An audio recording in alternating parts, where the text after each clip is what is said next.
তো আজকে আমরা ক্লাস 12 এর ট্রিগোনোমেট্রি নিয়ে একটু আলোচনা করছি। আমরা ফার্স্ট ইয়ারে আমরা পড়েছিলাম যে x sin থিটা একটা কার্ভ, এটার কার্ভটা এটা হয়। এখানে থিটা যেটা আছে, থিটা মানে অ্যাঙ্গেল, অ্যাঙ্গেল যেগুলো আছে অ্যাঙ্গেলটা আমাদের হয় ডোমেইন, আর থিটা অ্যাঙ্গেল বসানোর পরে যে নাম্বারটা বের হয়ে আসবে নাম্বারটাকে আমরা ধরেছিলাম রেঞ্জ, নাম্বারটাকে রেঞ্জ। তো থিটা এখানে sin থিটার ডোমেইন ছিল ক্যাপিটাল আর, মানে সেট অফ রিয়েল নাম্বারস, আর রেঞ্জ ছিল -1, রেঞ্জ ছিল -1 আর 1, -1 1। এখন যদি আমরা দেখছি এখানে sin 90 ডিগ্রি ভ্যালু 1 হয়, sin 90 ডিগ্রি মান 1, sin 5π/2 মানও 1 হয়।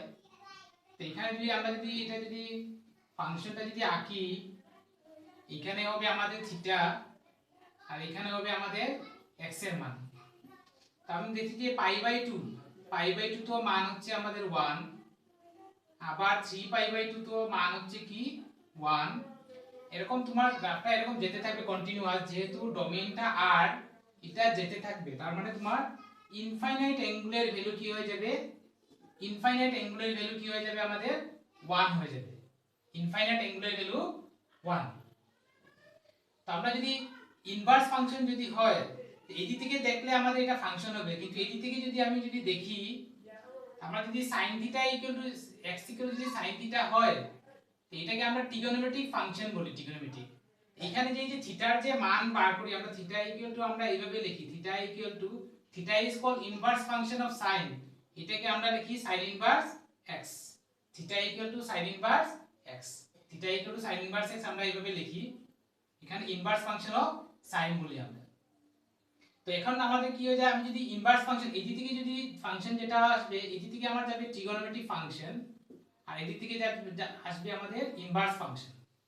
তো ইনভার্স ফাংশন যদি হয়, তখন এই দিক থেকে যখন দেখব তখন এটা আমাদের কি হয় না, ফাংশন হবে না, বিকজ একটা এলিমেন্টের কয়টা ইমেজ, ইনফাইনাইট ইমেজ হবে, তখন এটা ফাংশন হবে না।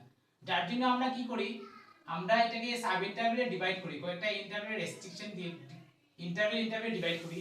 তো আমি যদি এখন -π/2 থেকে যদি শুধু π/2 নেই, -π/2 থেকে যদি π/2 নেই, তো -π/2 থেকে π/2 যদি নেই, এখানে কি হয়ে যাবে, এই অ্যাঙ্গুলের জন্য এখানে একটা ভ্যালু, এই অ্যাঙ্গুলের জন্য এখানে একটা ভ্যালু, এই অ্যাঙ্গুলের জন্য এখানে একটা ভ্যালু, এই অ্যাঙ্গুলের জন্য এখানে, মানে প্রত্যেকটা এক একটা অ্যাঙ্গুলের জন্য এক একটা ভ্যালু হবে। যেমন আমি যদি রেস্ট্রিকশন দিয়ে দিই ফ্রম -π/2 টু π/2 দিয়ে যদি দেই, তাহলে প্রত্যেকটা অ্যাঙ্গুলের জন্য এক একটা ভ্যালু আসবে, তখন আমি ইনভার্স ফাংশনটা ডিফাইন করতে পারবো। তখন ইনভার্স ফাংশনের জন্য আমরা টোটাল আমরা পুরো রেঞ্জটা আরটা নিব না, আমরা সাব ইন্টারভ্যাল এটাও নিতে পারি। Inverse function is defined, that is sin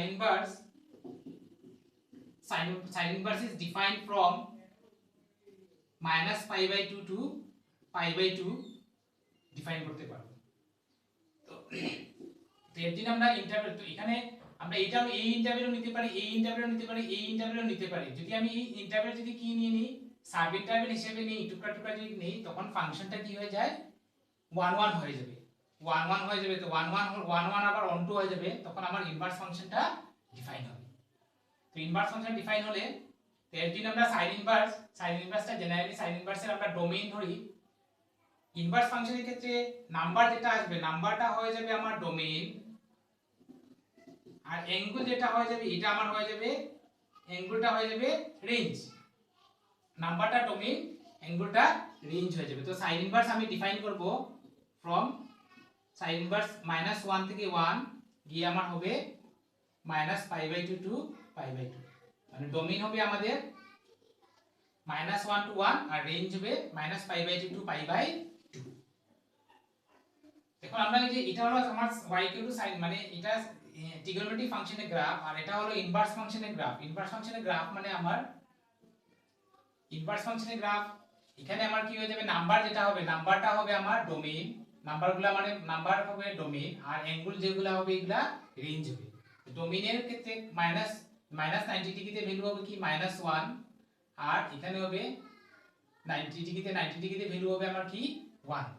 তো এখানে আমরা ইন্টারভ্যাল অনেকটা ইন্টারভ্যাল যে কোনো ইন্টারভ্যাল নিয়ে নিতে পারি, কিন্তু সবথেকে ছোট ইন্টারভ্যাল হলো -π/2 টু π/2। এর জন্য আমরা কি করি, লোয়েস্ট ইন্টারভ্যাল যেটা এটা দিয়ে সাইন ইনভার্সটা ডিফাইন করি, সাইন ইনভার্স। এখন আমরা ক্লাস ফার্স্ট ইয়ারে যেগুলো পড়েছিলাম, ফার্স্ট ইয়ারে যেটা টেবিল ছিল ডোমিন আর রেঞ্জের, এই টেবিলটাই এখানে লাগবে, ইম্পর্টেন্ট টেবিলটা এটা। এই টেবিল নিয়ে আমরা করব। তো এখানে আমরা ফাংশন লিখছি, ফাংশন এখানে হবে ডোমেইন আর এখানে হবে আমাদের রেঞ্জ। ফাংশন যদি আমি সাইন ইনভার্স যদি নিই, সাইন ইনভার্সের ডোমেইন হবে from -1 to 1। এটা সাইনের রেঞ্জ ছিল, এটা ডোমেইন হয়ে যাবে। cos ইনভার্সের ডোমেইন হয়ে যাবে from -1 to 1। তো sin 90 ডিগ্রি ভ্যালু কি হয় 1, sin 90 ডিগ্রি ভ্যালু 1, এখানে -90 ডিগ্রি ভ্যালু -1 হবে, তো আমি এইভাবে দিয়ে দিব -90। এখন cos ইনভার্স, cos পাই ভ্যালু হয় -1 আর cos 0 এর ভ্যালু 1। তো আমরা পাই থেকে 0 বড় থেকে ছোট লিখব না, এন্ড cos is যেহেতু ডিক্রিজিং ফাংশন, এটা ইন্টারভ্যালটা আমরা উল্টাভাবে লিখব from 0 to π, 0 to π। এটা হবে আমাদের রেঞ্জ। sin cos, দেন cosec ইনভার্সের হবে ডোমেইন হবে r -1 to 1। cosec এই সাইনের যেটা আছে এটাই হয়ে যাবে, সাইনের যেটা আছে -90, +90 হবে মাইনাস cosec, এখানে -90 আর +90 মধ্যে একটা পয়েন্ট আছে 0 ডিগ্রি, আর cosec 0 কি হয়ে যায়, আনডিফাইন হয়ে যায়। এর জন্য এখান থেকে 0টা, এই ইন্টারভ্যাল থেকে আমরা 0টা বাদ দিতে হবে। দেন sec ইনভার্স হবে r -1, 1। sec ইনভার্স cosec যেটা আছে এটা হয়ে যাবে 0 to π, কিন্তু sec 0 to π এর মধ্যে একটা অ্যাঙ্গেল আছে 90 degree, and sec 90 degree undefined হয়ে যায়, তো এখান থেকে আমি 90 ডিগ্রিটা মাইনাস করব। তারপর হবে tan ইনভার্স হবে r।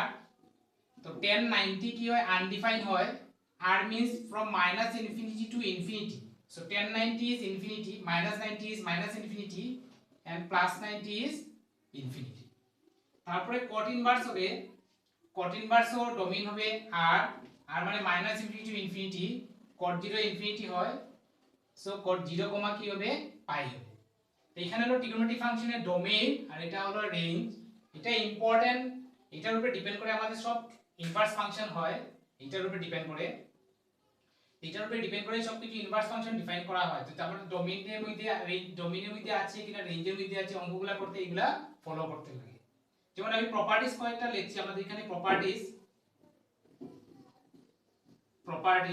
প্রপার্টিজ যেমন আমি যদি লিখি sin inverse x equal to হয়ে যাবে x for all x belongs to, এখানে x সাইনের x কত ছিল -1, 1, এটা হবে। তখন সিমিলারলি cos ইনভার্স x হয়ে যাবে for x belongs to this। এই রেঞ্জের ভিতরে যদি থাকে, x এর যদি রেঞ্জের ভিতরে থাকে তখন x হবে, আদারওয়াইজ x হবে না।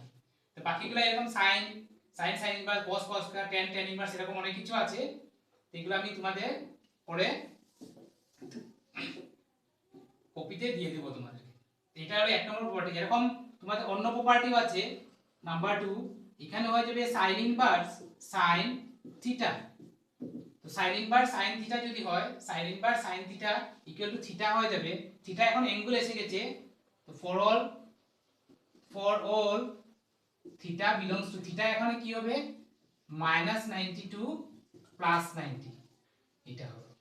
তো এরকম sin ইনভার্স cos থিটা হবে, যদি থিটা বিলংস টু দিস হবে, এরকম tan inverse tan, cot inverse cot, এরকম সব কিছু আসবে, আমি একটাই লিখছি। তারপরে আরো প্রপার্টিজ আছে, যেমন sin inverse -x, sin inverse x equal to sin inverse x হবে যদি x যদি -1, 1 এর ভিতরে থাকে। তারপরে হলো এখানে মধ্যে tan inverse -x equal to tan inverse x হবে যদি x বিলংস টু কি হয় r, এইগুলা হতে লাগবে। তারপরে cot inverse -x equal to, sorry cot inverse না, cosec inverse -x equal to cosec inverse x হবে যদি x বিলংস টু r -1, 1 হয়। sin tan cosec cosec এর জন্য মাইনাসটা আগে এসে যায়, কিন্তু বাকিগুলোর ক্ষেত্রে তোমার পাই মাইনাস আসবে। বাকিগুলোর ক্ষেত্রে যেমন আমি যদি লিখি cos inverse minus x, cos inverse minus x আমার লিখতে লাগবে pi minus cos inverse x, x belongs to 0, pi. এরকম tan inverse minus x pi minus হবে cot, সরি tan ইনভার্স না, sec ইনভার্স আর cot ইনভার্স। এরকম অনেক property আছে, প্রপার্টিগুলো আমি খাতাতে দিয়ে দেব তোমাদের। আর এই চারটা তোমরা শিখতে লাগবে, এখান থেকে তোমাদের শর্ট কোশ্চেন আছে, এটা ইম্পর্টেন্ট, এটার উপরে ডিপেন্ড করে পুরো ট্রিগোনোমেট্রিটা হবে। তো এটাই তোমাদের ট্রিগোনোমেট্রির এটা বেসিক জিনিস। আর অনেক ধরনের প্রপার্টি আছে, আমি তোমাদের খাতায় লিখে দেব প্রত্যেকটা অনেক ধরনের প্রপার্টি। সব প্রপার্টি আমার এই কন্ডিশনগুলোর উপরে লিখতে লাগবে। x হলে এইগুলো আসবে, x এর ক্ষেত্রে এইগুলো আসবে, থিটা হলে এইগুলো আসবে।